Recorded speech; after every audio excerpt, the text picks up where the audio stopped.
तुम्ही हो साथी, तुम्ही सहाय, कोई ना अपना सिवा तुम्हारे। तुम्ही हो साथी, तुम्ही सहारे, कोई ना अपना सिवा तुम्हारे। तुम्ही हो नैया, तुम्ही खिवैया, तुम्ही हो बंधु सखा, तुम्ही हो। तुम्ही हो माता पिता, तुम्ही हो। तुम्ही हो बंधु सखा, तुम्ही हो। जो खिल सके ना वो फूल हम है, तुम्हारे चरणों की धूल हमने। तो खिल सके ना वो फूल हम है, तुम्हारे चरणों की धूल हम है। दया की दृष्टि सदा ही रखना, दया की दृष्टि सदा ही रखना। तुम्ही हो बंधु सखा, तुम्ही हो। तुम्ही हो माता पिता, तुम्ही हो। तुम्ही हो बंधु सखा, तुम्ही हो। तो भगवान कभी कभी कर्म के फल के अनुसार हमारे जीवन में सुख और दुख भी भेजते। स्वभाव का भी अकारण ही आगमन होता। तो अगर हमारे पूर्व जन्मों के कर्म के अनुसार कोई फल आ रहा है तो हमें उसे शांति पूर्वक स्वीकार करना चाहिए, भगवान का भजन करना चाहिए। संत कहते हैं कि मंत्र महामणि विषय व्याल के, मेटत कठिन कुअंक भाव। आप मंत्र जाप अधिक से अधिक करें। जो मंत्र आपके पास हो, गायत्री मंत्र हो, भगवान शिव का हो, जो भी मंत्र हैं उनको आप खूब जपें, खूब जपें। कहते हैं मननाथ त्रायते समर्थ। जो मन को सीधा करे, आपके संस्कारों को सीधा करेगा, वह मंत्र। जो गुरुदेव ने कहा कि अगर किसी की भी कोई दुर्गुण है शरीर में, उसको छोड़ने के लिए 40 दिन निरंतर प्रयास करना होता है। तो मेरा एक व्यक्तिगत अनुभव है, मैं पान मसाला और तंबाकू बहुत खाता था। सारे लोग कह कह के हार गए कि खराब चीज है और रोग कारक है। तो नहीं, लेकिन इतनी खराब आदत थी कि गाड़ी चलाने में मेरे पास में जो है पान मसाला और तंबाकू का स्टॉक रहता था पूरा। और पत्नी हमारी जो है बीच बीच में मसाला बना करके खिलाती रहती थी, बिना उसके गाड़ी नहीं चलेगी। लेकिन एक बार अपने ही मन में आया कि नहीं, अब इसे छोड़ देना चाहिए। तो नवरात्रि में नहीं खाते थे, 9 दिन तक बिल्कुल नहीं खाया और 10वें दिन घर से बाहर नहीं निकले, 11वें दिन भी नहीं। और उसके बाद जिस जगह से पान मसाला लेते थे, गाड़ी उस जगह से आगे निकाल दी, देखें कैसे नहीं चलेगी गाड़ी। और ऐसा होते होते बिल्कुल अपने आप ही छूट गया, फिर बिल्कुल भी मन नहीं किया। तो अगर मन पर नियंत्रण है, सबसे बड़ी चीज ये कि प्रबल इच्छा अगर है किसी भी दुर्गुण को अपने से हटाने की, तो सबसे बड़ी चीज की मन को और मन को कंट्रोल में करना पड़ेगा। और तब हमारी जो बुराई है वो दूर हो जाएगी। और इसके लिए अपने से ही प्रयास करने होंगे, दूसरे के मना करने पर तो कुछ नहीं होगा। चाहे कितना भी लोग मना करें, वो नहीं होता है। और बाकी गुरुदेव ने बताया कि पूर्व जन्म के कर्म, जो प्रारब्ध, जो बीज पड़े हुए हैं, उनका भी असर होता है। और एक बहुत अच्छी मैं कहीं पढ़ रहा था कि एक देश है, वहां की जनसंख्या कम है, लेकिन वहां पर जो भी बच्चे हैं तो वहाँ का नियम है कि सभी नागरिकों को, बच्चों को एक तो मिलिट्री ट्रेनिंग दी जाती है और अलग अलग विषयों में उनको पारंगत किया जाता है। इसकी शुरुआत उनकी जो है गर्भावस्था से ही शुरू हो जाती है। जैसे कि अभिमन्यु को जो है, जब वो गर्भ में थे तब अर्जुन ने चक्रव्यूह की रचना और उसको तोड़ने की विधि सिखाई थी, सारे द्वार। लेकिन आखिरी द्वार जब तोड़ने की वो बता रहे थे तो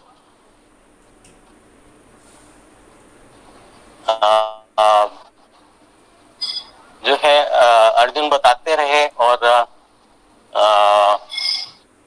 क्या नाम है उनकी पत्नी का, उनको, और अभिमन्यु आखिरी द्वार तोड़ने की क्रिया नहीं सुन पाए और उसी में जो है उनको चारों तरफ से घेर करके जो है उनका वध कर दिया गया। तो इसी तरह की प्रक्रिया में वहां पर जब एक शिशु को जन्म देने से पहले उसकी मां पूरे समय पर की किताबों को पढ़ लगाना और अच्छी अच्छी बातें करना, और जो कहानियां पढ़ना वो वीरता की कहानियां पढ़ते हैं वो लोग। अगर टीवी पर भी देखेंगे तो अपने देश के वीरों की कहानियां और जो भी सैन्य कार्य हैं उनको देखते हैं, और इस तरह से जो है और बच्चों को जो है वो उसी तरह की जन्म के बाद जो है उनको जो पढ़ाती हैं माताएं, वो भी उसी तरह का पढ़ाते हैं जैसा कि उनको वो बनाना चाहते हैं। क्योंकि बीज में भी जो है वो खाद और कीटनाशक जो भी डाले जा रहे हैं उसमें, तो वो फिर वृक्ष, पौधा, वृक्ष और फल जो भी आएंगे वो बहुत ही अच्छे और मजबूत होंगे, जो कि देश और समाज के लिए लाभदायक रहेंगे। तो इस तरह से जो है हमारे जो संस्कार हैं वो जब शुरू से ही हमारे कानों में पढ़ते रहते हैं तो फिर जो है उनके ऊपर अच्छे संस्कारवान बालक बालिकाएं होंगे। ये बिल्कुल नहीं। जय जय श्री राधे।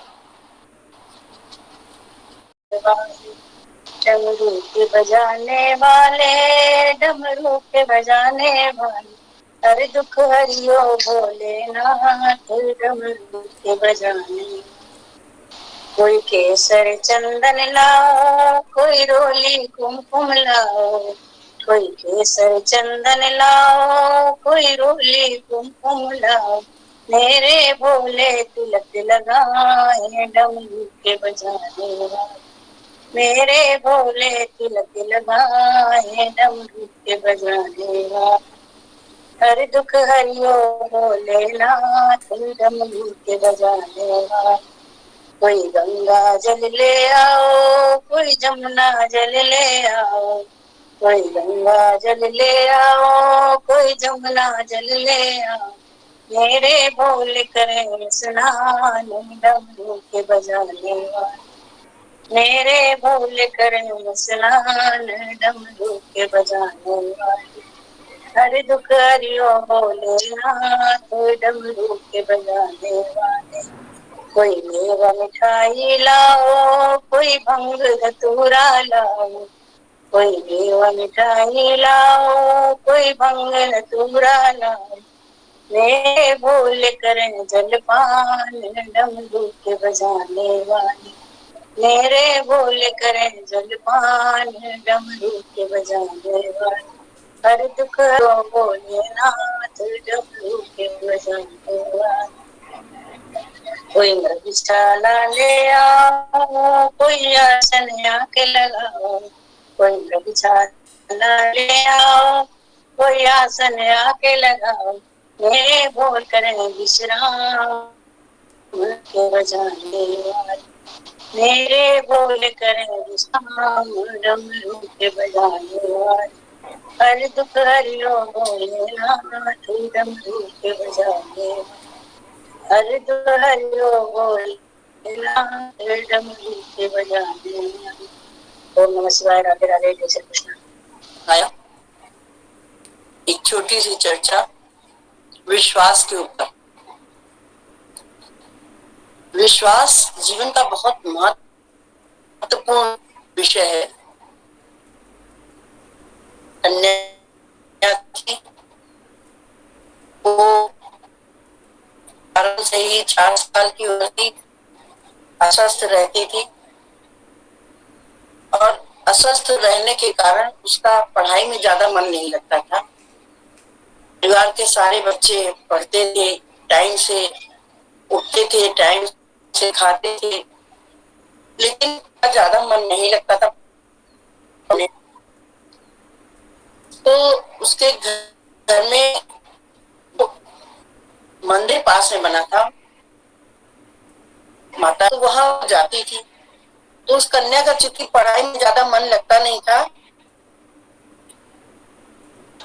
मंदिर में किसी भाववश उनके साथ जाने लगी। तो कन्या के पिता ने कहा कि तुम पढ़ नहीं सकती हो, तुम बस खाली मन लो, भजन लो और तुम हाई स्कूल भी पास करो तो बहुत बड़ी बात है। ये बात उस कन्या के दिल में लग गई। कभी बड़ों को इस तरह से नहीं बोलना चाहिए। फिर न जाने क्यों उस कन्या के मन में आया कि जिनके पास मैं जाती हूँ किसी प्रेरणावश, तो क्या वो मुझे भक्ति के साथ साथ पढ़ाई का भी ज्ञान देंगे। उसे विश्वास हो गया कि चाहे कोई कितना कहे, मंदिर जरूर आना है। और पढ़ाई वो चुपके चुपके कर लेती थी जब उसका स्वास्थ्य अच्छा होता था। धीरे धीरे वो लड़की 8वें से 9वें में आई, 9वें से 10वें में आई और 10वें में जब रिजल्ट आने का समय आया हुआ तो किसी ने दोपहर में आकर के बताया कि वो फेल हो गई वो लड़की। मेरे तो पिताजी उसके जो है वो आए नहीं घर पे, कि उन्हें बड़ा दुख हुआ कि जो हम कह रहे थे उसको वो फेल हो गई। अगर वो थोड़ा पढ़ती तो शायद पास हो जाती। लेकिन उस लड़की को विश्वास था। उसने रामायण अपने बड़ी दादी के कहने से उठाया और कहा कि तुम हनुमान चालीसा सुंदरकांड का पाठ पढ़ो। और जैसे ही सुंदरकांड का पाठ समाप्त हुआ वैसे ही रिजल्ट आ गया। और वो लड़की चूंकि दोपहर में पता चल गया था कि वो फेल है तो वो घर से नहीं निकली। शाम हो गई तो उसके बाबा ने कहा कि अपना रोल नंबर लेके आओ। लेकिन फिर भी वो लड़की को विश्वास था कि वो पास होगी, क्योंकि वो माँ के पास जाती थी, ऐसा नहीं हो सकता। और जब शाम को उसके बाबा ने कहा अरे तुम तो पास हो गई, तो लड़की बजाय खुश होने के खूब रोई। रोते रोते उसके गले में गांठ पड़ गई और वो जा करके जिस दादी ने उसको प्रेरणा जो देती थी उनके लिपट के रोने लगी। तो उन्होंने कहा कोई बात नहीं, इस साल फेल हो गई हो, अगले साल पास हो जाना, मेहनत करना। जब वो लड़की रोली फिर उसने आया कि नहीं मैं पास हो गई हूँ। उन दादी का गर्व से सीना चौड़ा हो गया। उन्होंने कहा देखो मैं कहती थी ये जरूर पास होगी और आज ये पास हो गई, ये इसका विश्वास है। इस तरह से धीरे धीरे उसमें ये विश्वास रहा कि उसे कुछ बनना है, क्योंकि उसे बन के कुछ दिखाना था। और वो चुपचाप पढ़ती, लेकिन दुनिया की नजर में नहीं उसकी पढ़ाई आती थी। वो रात पढ़ती क्योंकि रात में उसका कुछ थोड़ा स्वास्थ्य सही रहता था। और धीरे धीरे करके उसने एक इम्तिहान दिया, क्योंकि उसकी मन में इच्छा थी कि उसे नौकरी करनी है।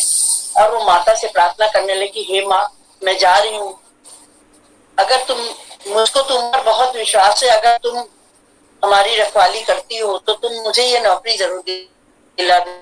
और वो इंटरव्यू दे के आई माता का विश्वास, वो नौकरी मिल गई। और वो उसने अपने पिता, अपने माता, अपने भाई बहनों से कहा कि देखो, मेरा विश्वास था कि मेरी माँ मेरे साथ साथ है और मैंने जो कुछ किया, जो पढ़ा, जो लिखा, उसका फल मुझे मिला। इसलिए हर व्यक्ति को विश्वास जरूर करना चाहिए, और अगर विश्वास है तो वो कठिन से कठिन रास्ते भी पार करके अपने लिए, यही एक छोटी सी धीमहि धियो यो न प्रचोदयात्। ओम भूर्भुवस्सुवः तत्सवितुर्वरेण्यं भर्गो देवस्य धीमहि धियो यो न प्रचोदयात्। ओम भूर्भुवस्सुवः तत्सवितुर्वरेण्यं भर्गो देवस्य धीमहि धियो यो न प्रचोदयात्। ओम भूर्भुवस्सुवः तत्सवितुर्वरेण्यं भर्गो देवस्य धीमहि धियो यो न प्रचोदयात्।